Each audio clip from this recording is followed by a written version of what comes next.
A Bilbao, manifestació multitudinària de suport als presos d'ETA. Desenes de milers de persones han reclamat canvis en la política penitenciària perquè es desencalli el procés de pacificació que va desencadenar l'abandonament de les armes per part d'ETA.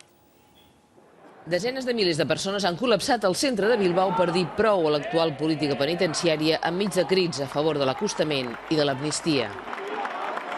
Per segona vegada després del final d'ETA, l'any arrenca a Euskadi amb la reivindicació dels presos al carrer per recordar que aquesta és una peça clau per la normalització definitiva.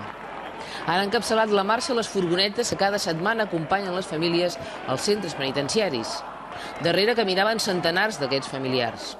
La mobilització promoguda per l'organització Herrira, a més del suport de l'Esquerra Abertzale, l'han subscrit el conjunt de forces sobiranistes d'Euskadi, convençudes que la majoria social comparteix les mateixes reclamacions. Las siglas que superan las diferentes sensibilidades son los que nos hacen pueblo y los que hoy nos han reunido aquí.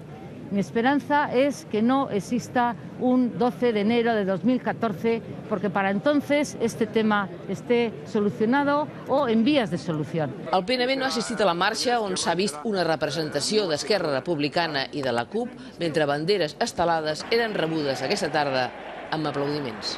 L'organització Herrira no ha estalviat esforços ni personal perquè aquesta mobilització fos un èxit, amb un desplegament sense precedents, amb l'objectiu d'igualar o superar la mobilització multitudinària d'ara fa un any a favor també dels presos.